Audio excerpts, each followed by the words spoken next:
Bom, gente, bom dia. Vamos continuar, então, estudando aí as propriedades da matéria. E hoje uma propriedade importantíssima da matéria, que é a solubilidade. Vamos retornar, então, para a nossa aula.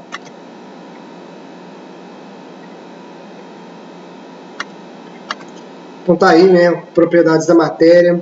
Hoje a gente tem, então, a solubilidade. A gente já até viu isso em sala de aula, só para a gente retomar e dar continuidade nos nossos estudos. A propriedade da matéria, gente, que demonstra quanto que uma dada substância, um certo material é solúvel, a gente representa através de um coeficiente de solubilidade, é a grandeza que vai representar isso. A gente sabe de forma qualitativa que água e álcool, o álcool tem uma boa solubilidade em água, muito solúvel, um composto muito solúvel. Água e óleo, a gente já fala de pouco solúvel, é errado a gente falar que é insolúvel, porque pelo menos uma pequena quantidade acaba dissolvendo, né? Então o termo correto a gente está utilizando é pouco solúvel e não insolúvel, igual muita gente aí usa, tá? Então a gente tem aqui como exemplo, o coeficiente de solubilidade do sal na água, ele é 36 gramas de sal para 100 gramas de água. Aí, né, gente, mais uma vez, a massa do solvente é a melhor representação que a gente tem.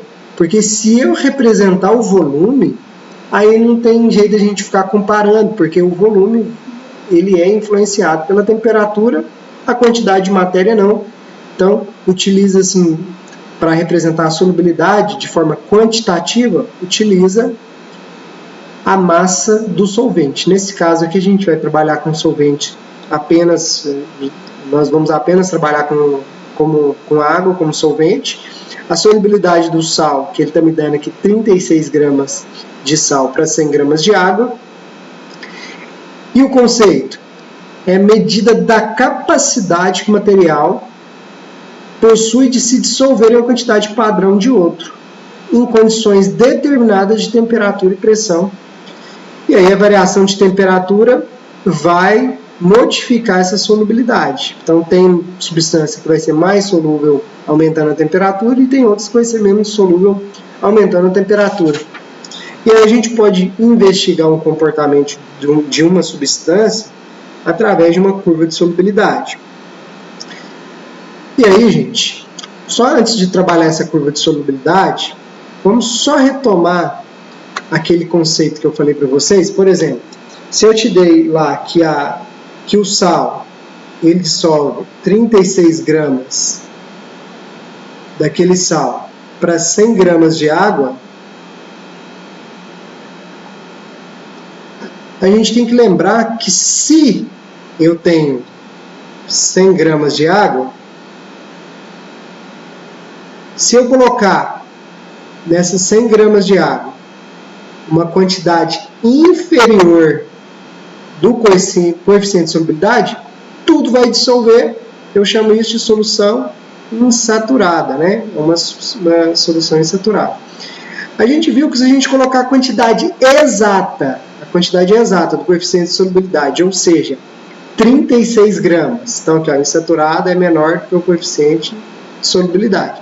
Se eu colocar a quantidade exata nesses 100 gramas de água, se eu colocar os 36 gramas, aí, como a quantidade é igual ao coeficiente de solubilidade, a quantidade do soluto é igual ao do coeficiente de solubilidade, aí a gente tem uma solução saturada. Se for maior do que 36, né, a gente tem maior do que o coeficiente de solubilidade, aí nós teríamos então uma solução saturada com corpo de fundo.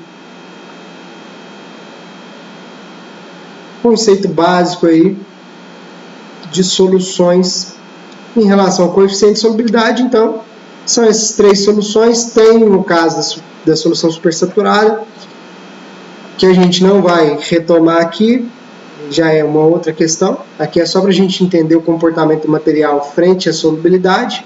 Se tiver abaixo do coeficiente de solubilidade, solução insaturada. No coeficiente de solubilidade, solução saturada, a quantidade do soluto é igual ao coeficiente de solubilidade, então ele atingiu o limite que ele dissolve. Solução é saturada. Se tiver maior do que o limite, vai dissolver tudo que der, que é justamente o coeficiente de solubilidade, o restante vai depositar no fundo, vai precipitar. Então daí o nome, saturada com corpo de fundo.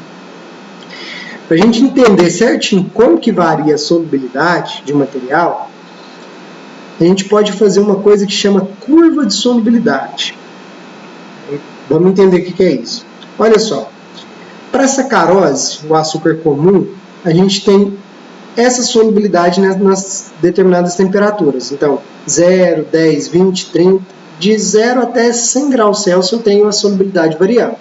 A gente percebe que cada vez que o solvente, que o meio está fornecendo aqui o aquecimento, está aumentando a temperatura, a gente percebe que o coeficiente de solubilidade está aumentando, ou seja, o soluto está ficando mais solúvel nesse solvente. Se eu copiar esses dados aqui e jogar lá para o Excel, copiei aqueles dados lá e joguei lá para o Excel. Se a gente pedir aqui para inserir um gráfico, vou colocar aqui um gráfico de dispersão que faça a ligação dos pontos. Olha só, então já tem aqui o comportamento da sacarose, como que ela varia, a solubilidade dela varia com a variação de temperatura, de 0 até 100. Olhando esse gráfico eu percebo que ela é um material que é solúvel, mais solúvel quanto maior for a temperatura do meio aqui da dissolução, ok? Se a gente for formatar o gráfico bonitinho, o gráfico de coeficiente de solubilidade teria que ficar assim, solubilidade em grama por 100 gramas de água, curva de solubilidade de sacarose, a temperatura. Agora sim o gráfico está bonitinho, né? Retomando aqui então nossa apresentação, olha só, outro material, hidróxido de cálcio. O hidróxido de cálcio, gente, se a gente for observar aqui o coeficiente de solubilidade dele, bem menor do que o da sacarose, ele é bem mais insolúvel, ele é menos solúvel do que a sacarose, bem menos solúvel, né? A gente percebe que ele, a temperatura, com o aumento de temperatura, a solubilidade, o coeficiente de solubilidade diminui, ou seja, ele vai ficando menos solúvel com o aumento da temperatura. Vamos pegar esses valores aqui, copiar e vamos mandar lá para o Excel, né? Então, tá aqui, para o hidróxido de cálcio, são esses valores. Se a gente selecionar esses valores e inserir um gráfico aí de dispersão, de forma que ele faz a conexão das linhas, eu já tenho um comportamento diferente, O gráfico já apresenta uma decrescente, coeficiente de solubilidade no eixo Y, a temperatura no eixo X. E aí ele já me demonstrou como que é o comportamento do hidróxido de cálcio dissolvendo em água, variando a temperatura. Aumentando a temperatura, o hidróxido de cálcio vai ficando menos solúvel, tá? Esse comportamento aqui, deixa eu colocar o gráfico bonitinho aí, o gráfico formatadinho, aí tem fiz a formatação do gráfico para ele ficar mais vistoso, né? Aí, gente, esse comportamento aqui, é um comportamento muito comum que também é observado em gases, né? Os gases, eles têm uma facilidade em dissolver em temperaturas mais brandas, temperaturas menores. Por isso que a gente fala que o aquecimento global, por isso que é muito falado que o aquecimento global, caso ele altere a temperatura de cursos de água, rio, mares, o que vai acontecer? A temperatura da água aumentando, vai dissolver menos oxigênio na água. Se tem menos oxigênio disponível, prejudica aí a manutenção da vida naquele local. Então, problema de temperaturas altas para a solubilidade de gases é isso, né? A água consegue reter menos o oxigênio. Então, se a gente for pensar, como que eu faço para deixar o meio mais rico em oxigênio?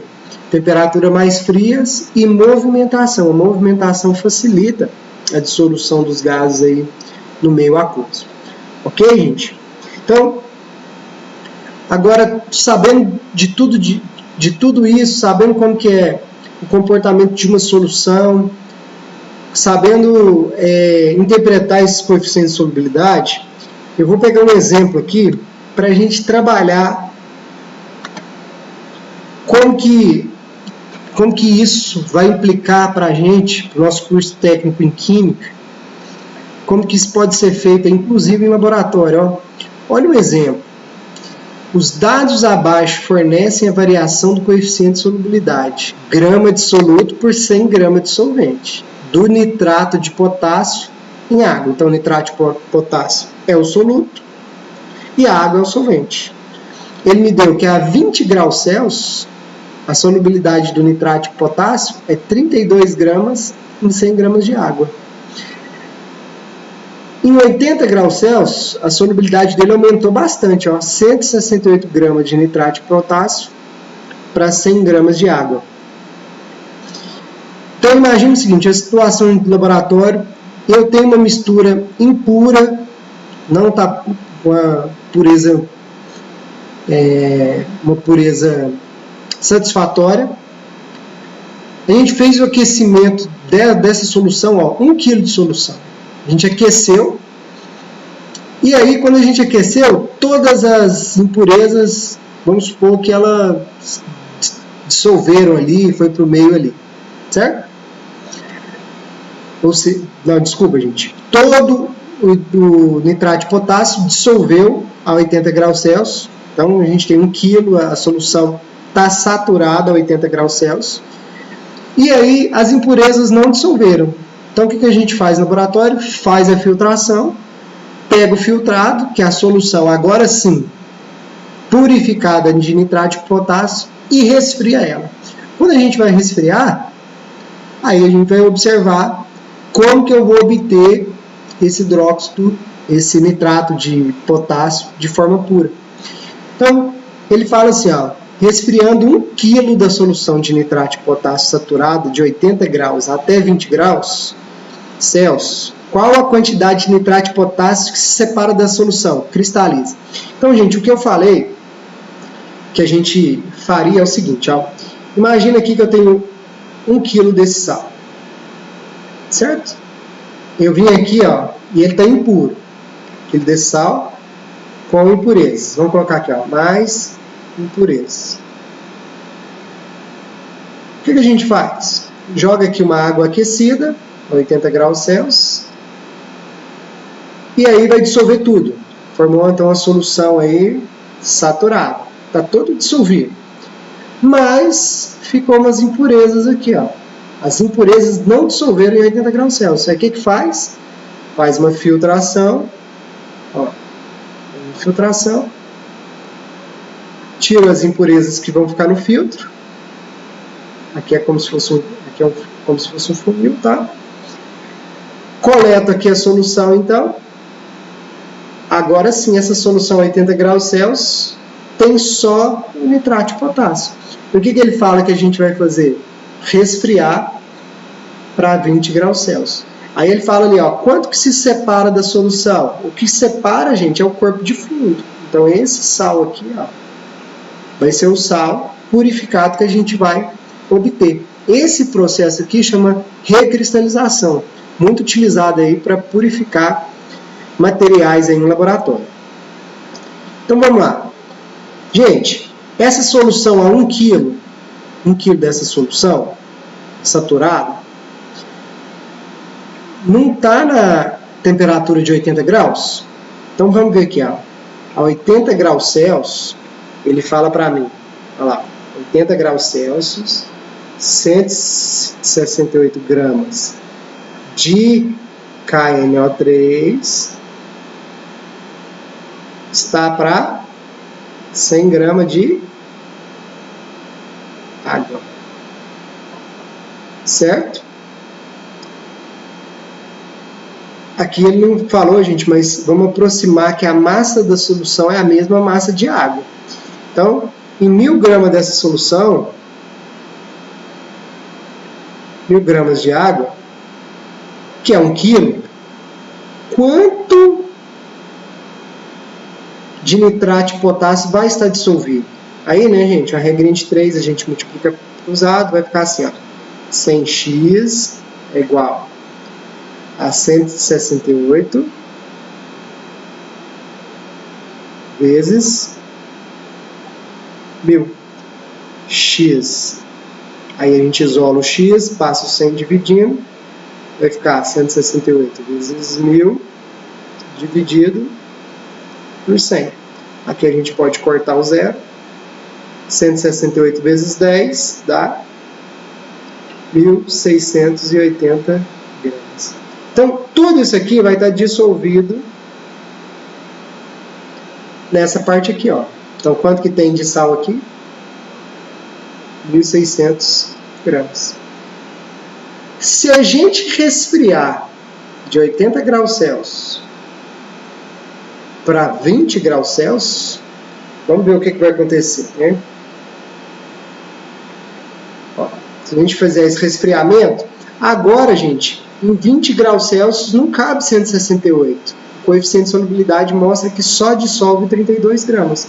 Então, 32 gramas desse sal, que é o KNO3, é um sal, vai estar dissolvido em 100 gramas de água. Mas ele está falando ali que a gente tem 1000 gramas. Mas ele está falando que a gente tem 1000 gramas de água. Esses 1000 gramas, X. Então, se a gente fizer a multiplicação cruzada, a continha ali vai ficar da mesma forma, ó. Vai ficar X é igual a 32 vezes 1000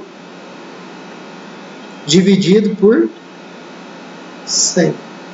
Posso cortar o zero. Cortando o zero, a gente tem aí que o X vai ser igual a 320 gramas. Então, só isso que vai dissolver aqui na solução. Esses 320 gramas, então, estão aqui, ó. Estão solúveis.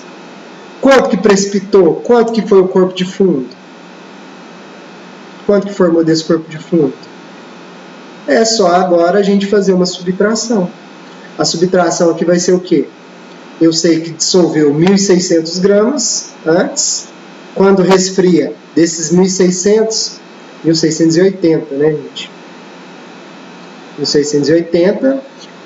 Eu sei que quando resfria, dissolve só 320. Faço essa continha aqui. 1.680 menos 320 dá 1.360 gramas de corpo de fundo. Ou então a gente fala sal cristalizado. Tá vendo? Ele falando. Porque sofreu esse processo de cristalização ou recristalização. Cristalizado. Ou corpo de fundo, ou precipitado, tá? Nesse caso a gente pode usar esses termos aí. Certo? Então, espero que tenha ficado claro como que é esse processo, como que é feita essa purificação. E aí, era para ter um exercício aqui, assim. Deixa eu só... Vamos só voltar aqui, que eu esqueci de falar disso, né? A gente viu, então, a variação da temperatura na solubilidade. Só que o coeficiente de solubilidade depende da temperatura e da pressão. Olha só esse exemplo aqui. Muito interessante. Se a gente borbulhar o acetileno, um gás utilizado em solda, a 1 atm, na pressão atmosférica, a gente consegue dissolver 26 gramas em 1 litro de acetona. Mas se colocar no sistema aqui, num cilindro pressurizado, né, a 12 atms, olha só, aumentei a pressão de 1 atm para 12 atms. Agora, gente, olha só, dissolve 320 gramas em 1 litro. Então, olha o tanto que isso daqui modificou. Pelo aumento da pressão, a solubilidade aumentou consideravelmente. Então, os gases geralmente são transportados em cilindros que contêm um solvente e são pressurizados. Para que pressão? Se a gente não pressurizar, não vai dissolver muita coisa, então vai aumentar muito o custo com transporte, com recipiente, ok? E aí, gente, ficou esse exercício aqui. Vamos fazer esse exercício. Aí vocês me entregam as respostas, tá? Pelo formulário, e me entregando a resposta, me entregando o material, aí vai ser lançada a presença e a pontuação correspondente, certo? Muito obrigado, gente, bons estudos para vocês. Qualquer coisa é só me falar aí se tiver alguma dúvida, tá ok? Um abraço, gente, até mais.